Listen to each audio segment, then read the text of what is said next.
জাল পাসপোর্ট চক্রের পান্ডা গ্রেপ্তার মুর্শিদাবাদ থেকেও গ্রেপ্তার মুর্শিদাবাদের দুই আসামের এসটিএফ গ্রেপ্তার করেছে মুর্শিদাবাদের হরিহরপাড়া থানার বহরানের বাসিন্দা মোহাম্মদ আব্বাস আলীকে।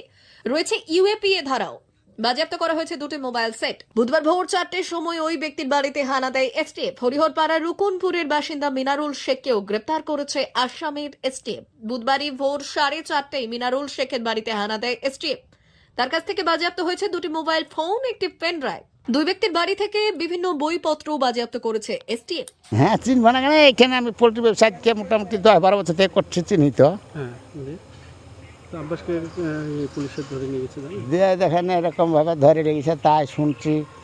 লোকে বলছে বিশাল বিপদ পড়ে গেল, আসলে ব্যবসা অন্য কি ব্যবসা, খারাপ ব্যবসা আছে এইসব আসলে আছে, তাই শুনছি। আমি তো এখানে সঠিক আমি জানি না সঙ্গে জড়িত ছিল। কি করতে তো কি করতো, বেড়েই বেড়াতো, মূল বিক্রি করছে, দাঁড়িয়েছে মুখে মূল বিক্রি করে, আমরা সেটুকুই আমরা জানি। তো এখন এরকম যে এর ভিতরে আছে তা তো জানি, তা আমরা জানি এটুকুই জানি। তাছাড়া চুরি করে বেড়ায় তাও বলবো না, চুরি করে বেড়ালেও আমরা বলবো না, আমরা জানি না। যা বুঝতে পারেন তো। এর আগে জেল টেল খেটেছিল? হ্যাঁ, এর আগে জেল খেটেছে। কি কিসের জন্য? 7 বছর ধরে জেল খেটে খেটে এসে ভালো হয়ে চলবে তার না হচ্ছে, তা আবার দেখেন অতদিন পর আবার যায়। কত বছর ধরে খেটেছিল? 7 বছর জেল খেটে যেতে শুনছি, আমরা জানি একটু। কি জন্য খেটেছিল? এই দেখেন সেই মেয়ে বিক্রি করবে না কি, তাই মেয়ে বিক্রি করতে গেছে, তাই বলছে, তাই শুনছি, আমরা তাই জানি। তাছাড়া তা অন্য কিছু জানি না। জেল খাটা মানে যে মানুষের যে যা মুখে বলে তাই তা করে। এখানে কে থাকতো? ওই আব্বাসী থাকতো, কারোর মা থাকতো। হ্যাঁ, দিয়ে এখন কি কারণে নিয়ে গেলে বুঝতে পারছি না। কারা নিয়ে গেছে? হ্যাঁ, কারা নিয়ে গেছে? পুলিশে লেগেছে, তার চাইছে। কি এখানে ওই জাল পাসপোর্টের কোনো কাজ টাজ করতো এরকম কিছু? পাসপোর্ট তৈরি ও সব বুঝতে পারবে না, করতে পারছি। হ্যাঁ, খালে মাদ্রাসা খুলেছে, এই শুনি। হ্যাঁ, মানে ছেলেগুলো পড়ায় প্রাইভেটের এরকম, স্কুলের এরকম। কোন মাদ্রাসা? এখানে বাড়ি পাড়া হাটে। 3টের সময় আপনার কি হয়েছে? আপনার কি হয়েছে? সামনে কি কাজ করতো?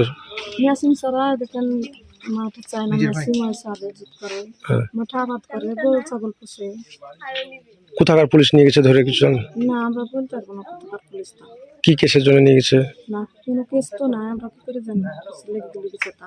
এর আগে কোনো কেস ছিল? না, ছিল না। এর আগে কোনোদিন জেলে গেছিল? কি মনে করছেন আপনারা তাহলে? আমরা কি মনে করবো, বুঝতেই পারছি না কিসে লেগে ধরে লেগেছে। আমরা আমাদেরকে কিছু না বললে আমরা কোনো মাদ্রাসাটা যুক্ত ছিল? কোনো যুক্ত ছিল মাদ্রাসা? মাদ্রাসা বলতে একটা মাদ্রাসা, হাফেজের সাথে একটা মাদ্রাসা খুলবো, পড়াবো ছেলেকে, তাই বলে একটা ঘর ভাড়া করে মাদ্রাসা ওরা ছেলে পড়াতো। কোথায়? এই বারোপাড়া। কার সঙ্গে? কার সঙ্গে? এখানে আব্বাসের সঙ্গে দুজনেই মাদ্রাসায় পড়াতো। কতদিন থেকে? এই বছরই নতুন হয়েছে। নতুন হয়েছে। কি চাইছো? আমাদের লোক বিনীত ছেলে গেল, আমাদেরকে, আমার দুটি ছেলে, আমি কি করে গেল? আমার তো স্বামীকে ফিরিয়ে দিতে হবে, আমাকে খোঁজ দিতে হবে আমাকে। কোথায় নিয়ে গেছে তাও জানেন না? না, জানি না। ব্যুরো রিপোর্ট, উত্তরের প্রহরী।